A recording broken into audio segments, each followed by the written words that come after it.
Okay, greetings, brothers and sisters. So I forgot to do the sitting. I remembered to do it, and then I forgot to do it. Like I knew I was supposed to do it today.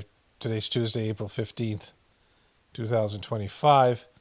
But I was working on some Whispers of the Brighter World stuff and working on reading some of the messages. And a lot of them apply, obviously, to gratefulness meditation, specifically to doing your abias. So I feel like this should be a video. I'm going to put up this up today. And then tomorrow, hopefully, I'll remember to do the sitting, the individual sitting. But here are the Whispers messages.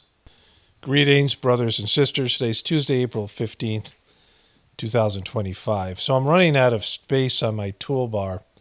I have about 80 Whispers of the Brighter World opened, and I want to read these definitely for the Journey series and probably also for the my regular video. I'll put this at the end of it.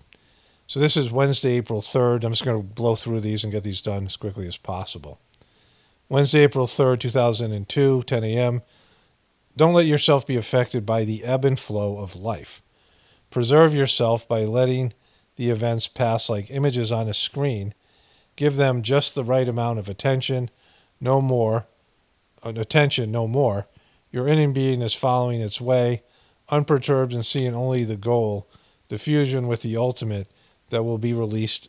That will release it from exams it had to pass. So this is talking about detachment in a very, I guess, poetic way. Being detached from your life, living your life, but also being detached in a way. You all should also show only the amount of interest suited to the many events of your earthly existence. Imagine how it will be when you have completed it. Start building it now in order to enrich and prepare yourself for more heartening horizons. The tragedy of a great number of human beings is that they attach too much importance to the events that punctuate their lives. Get used to placing them in the context free of excess interest you will all attach to them. It is not easy to control oneself, to put things in perspective while being in real life situations. But this work falls to each of you personally. No one can do it in your place. Progress to the end will make you grow in wisdom. See only the essential by taking refuge within yourselves in the highly protected place, far from the frenzies and the worries, and you will find serenity again. Make efforts. One day, the divine goal will be reached. Babaji. So this is a great thing. I'm going to put this also in the gratefulness meditation under, some kind of, maybe I'll have a playlist for instructions. But, this is the kind of thing that needs to be thought about constantly. Sahaj Marg is all about living a normal material life, but doing it thinking about God and not getting attached and not getting sucked into the earthly drama, which, even saints, higher developed souls, have these spiritual falls because of drama on earth. But it's one of the keys to Sahaj Marg's success is be able to detach, in a way that's not some superficial way like you're just posing, but being able to think about God, include God in what you're doing, all these types of things. All right, let's move on to the next one. Like so many of these were really important, and they all seem to be worth reading. And here we go. I X'd out of it by accident. Sunday, May 25th, 2014, 10 a.m. The time of fulfillment will one day come on earth, a time of grace for all being convinced of this fact and totally committed to this way of the heart, a path that frees humans from the many restraints that limit them. Yes, time of sovereign love will come. Nothing is impossible to the divine power. It takes time and numerous trials to acquire within oneself this dignity in the face of the eternal. One day the divine goal will be attained. This will happen without a doubt. All of us here are working towards it, each in our own way and in a permanent manner. We are fully committed in the intense joy provided by this unsurpassed state. The commitment of one and all is important. It yields a unique energy capable of working wonders where they are not expected. Beautiful and great souls are making their way in our mission, forming a whole that delights and motivates us further. There is strength in this unity, as you say on earth. This principle is universal and unfailing. When there is when there's unity devoted to the higher powers, these powers join with and support such a commitment as it meets their expectation, that is to say, the most beautiful goal to be reached here below. May the whole humanity reach the best, and may our mission never cease to win people's hearts. Splashing blessings to all, Babaji. Beautiful message. 2014 in May. Charji would die at the end of this year. And, that year, in December 20th. And then Daji would fucking wreck the thing. So, I mean, those message I just take with a grain of salt, with the idea that, this stuff was happening at the time of that message. But we know what happened later on. This is Sunday, March 12th, 2000. Our presence in you is as one. We retain our individuality, but we are one with one and the same spirit, and it is this spirit that lives in you. Our vibrations are unified in a form of a whole, a powerful one. We act for the good of all the worlds, yours and those beyond, where there is no perfection either. There is work to be done so that harmony can reign in the universe one day. The objective is peace, which must be achieved through purification. Creation was perfect. It's the creatures that are no longer perfect. The proliferation of created species has not gone in the right direction. So that means genetically modified species, I believe. Great and beautiful souls are finding their place in these worlds of madness and working towards a universal balance, Babaji. There are some genetically modified things that happen here on planet Earth and other places. And so I think he's referring to that. Okay, so I had to get up and do some dinner-like activities. Let's go to the next one here. Some of these I'm not sure if I've read them ahead of time, so I should probably read it first, but I think these are all ones I read here. Monday, November 12th, 2012, 10 a.m. The mission has reached a crucial point in its existence in this world. It is constantly expanding here below, and this is just the beginning. Its action goes beyond this world. It wins over spheres where receptive beings find their bearings in a teaching that suits them.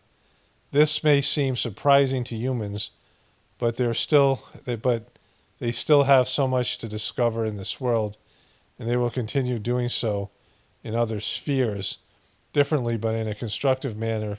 Teaching is not limited to this world. It extends in a vibrational manner and consolidates what is achieved here below. Nothing is lost. Beginning a spiritual process on this earth opens up positive prospects for a promising hereafter. I just want to say a few things about that. So going back to that last message where he said that stuff about the creative species, the created species, are causing problems. Now, he could have been talking about creation through God or ones that were genetically modified, which is, both things exist. But the other thing I want to talk about here is what he's just said. There's two things that are important here. The one about the mission growing. The mission has reached a crucial point of existence, and it's just the beginning. This thing with Daji has fucked all these messages up. It makes it seem that they've lost some credibility, which maybe they have, I don't know, because the messages themselves are being given from a place, a divine place that is beyond the physical third-dimensional reality. So it's beyond the fourth dimension of time, which time no longer is linear. And so when you're beyond the fourth dimension, you can go to any point in time in history through thought process. You have the power of thought without your physical body. So you can, you have an etheric body, so you're not bound by time, right? And so either this is part of the plan, Daji fucking up the mission, or it's not, right? But the other thing is that in Sahaj Marg's system, you know, many people come to religion because they're worried about what's going to happen to them after they die.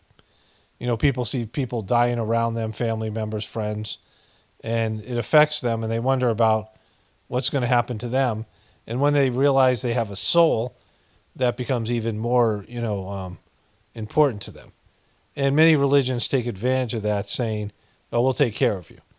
But in Sahaj Marg, it's you need to take care of yourself. We'll also take care of you, but you have to do the work and live a good life and be going in the right direction. If you're not doing that, nobody can help you, right? So it's a more mature and more, it's honest, a more honest assessment that you have to work right now to be going in the direction that your soul will be moving forward. Again, where he says, a spiritual process on this earth opens up a positive prospects for a promising hereafter. And so if you do the work spiritually, and again, this isn't giving money, this isn't, the things that they ask for you in religion. This isn't, doing whatever the religion wants you to do. This is you working on connecting to the divinity within you and getting right with your soul and getting right with God. And if you're able to do that, you're moving forward and you're on the right path, and you'll continue on that path after you die. And there's bonuses in the Sahaj Marg system, accelerated spiritual evolution, which are not, again, they're not promised in some, we're trying to sell you something kind of way, but they exist for people who are, doing their own effort. Worlds are many and some are very special. Each of them has a different characteristic, but all are complementary and form a perfect unity. The divine power is surprising in its effects. Its powers are indescribable. A human being cannot conceive of how things are. However awakened they may be to the higher consciousness, human beings can only advance with the confidence in their masters that they will reach the goal. The one that can lay claim to it. Our fervent, where was I here? I lost my spot. Our committed and fervent aspirants understand the subtlety of this advancement towards the ultimate, each of them according to their personal dispositions, in making progress in this way of the heart and then the sovereign spirit. This power is extraordinarily indescribable, hence the need to advance with the utmost confidence, with ardor and faith. Whatever one's commitment, no one is losing time. They receive according to their call. Nothing can be forced. Surrender and love towards the master are decisive in this matter. He's talking about the inner master, where future prospects are being played out. These messages are an additional asset that is so very rich. It's up to each one of you to become aware of this and take advantage of it, Babaji Maharaj. And so, the master and the system, which no longer exists in terms of the physical world, with Kamlesh Patel being a piece of shit, but, you have the best version of yourself. And, at some point in the timeline of your existence, you're going to evolve to be that best version. And so, again, this is working towards what already has happened in the future, right? Like this version of yourself that you're becoming. It's like anything that you achieve in life where you have a vision of yourself as somebody great at this or that, or you have a vision of yourself with a happy family and a good marriage, or you have a vision of yourself as being rich or powerful. And then, that exists in the future. It's your destiny. And then you just have to work to achieve it, right? It's your destiny only if you work it to achieve it. And things happen to break that way. But if you have this, inner divine being that is a realized soul, you become that perfect version, the divine version of yourself. You manifest your soul's full potential. Then you've mastered yourself, and that's the inner master. And that's what he's referring to here. Here's the last one I wanted to read here. This is from Saturday, November 18th, 2008, 8 a.m. So this is when Chargy was master of the system from 1983 to 2014. And there's a difference in the quality of the messages during his lifetime before he died. And so advance on this path, complete availability is important work, particularly on this state.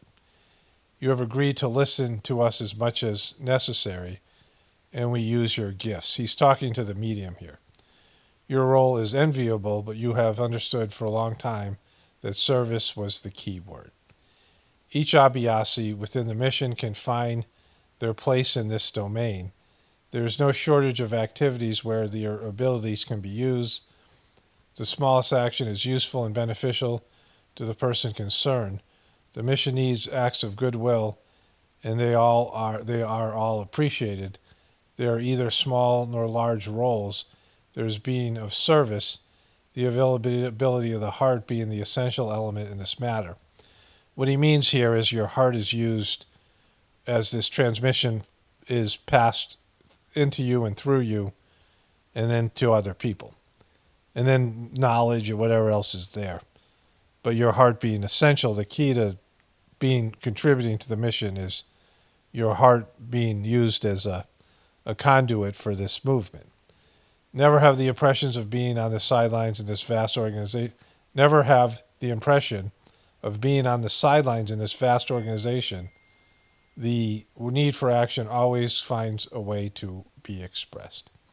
If so, there is no cause for any of you to feel excluded. To actively participate in all spiritual events is a considerable commitment for you, as well for the whole group, Babaji. So the problem with that, and I agree with that message, and of course in 2000 that was true, but there was always issues in doing work for the mission. Egos were involved. People were greedy about the work, because Charji was such a hard worker, the third master of the system. Like he personified work and service. And so, there was that element. People wanted to do more, but there really wasn't a chance for them to do that. And then this stuff with Daji now where everything's a fucking mess. So, it's something where, that's true in principle, and everyone should have value and does have value. Even if you just meditate and do the prayer and do certain activities, it contributes to the world as a whole. Anybody doing any sort of spiritual, where they connect to God, and there's this energy, this vibration that goes into them, it spills out to other people, so that is valuable because it helps uplift people as opposed to bringing them down. But, having said that, like everything is kind of fucked now. And certainly in the mission because of Daji and his bullshit stuff. Anyways, let's end this here. There's a few more that I'm going to look into reading maybe in the next one. So there's a lot in these messages, the detachment stuff and the stuff to do with the mission and everyone having a role to play. Recreating the mission where you could volunteer for something you believed in. And you might have a job that you don't like, or other things in your life that you're doing out of duty and service, and you're not necessarily into it or don't believe in it. But those of us who love the transmission and love the the mission, the organization, finding some way to contribute, and even for me doing that now is just great. Like it's something that really, it's not just about how it makes you feel good. It's actually contributes to your spiritual evolution, and you grow as you work. Like working for God is like the ultimate in terms of what people can do with their time and energy, where you do service for God. And there's this little point, this place where Daji fucked everything up. All the stuff I've talked about with that, where whatever was going on with Charji, and Charji was micromanaging, so I'm doing things now which I wouldn't be able to do. You certainly, wouldn't need to do with there'd be no need for the Gratefulness meditation. But some of the things that I talk about, some of the ways I talk about it, Charji, it wouldn't probably, I would say it's like there was nothing that was forbidden, but it would be like, you just wouldn't do it. Like he was handling so much of the workload, which, ultimately was a problem. And I'm not criticizing him. It was good in need of the time. And now seeing what happened with Daji, you kind of see why he needed to do that, unfortunately. But until the organization reemerges, and, I have full faith that that's going to happen, but until it happens, it hasn't happened. there needs to be people that carry this information. Certainly, those of us who had experience with the organization as it was, flawed with human flaws, but the ideals that were there and the ability to contribute and do God's work, and hopefully that can be something that is energized or revitalized or it's I don't know what you would call something when it's like, almost like a phoenix coming back from the dead kind of thing, and it can be better than it was before because people will be better. So that's the hope, and I'll keep on contributing these things, but reading the Whispers message is very helpful for people, and all these other things. Only spirituality will save this world. It's Parvado definitely point for the Apocalaughs and the Ascension. Everyone have a blessed day and be grateful.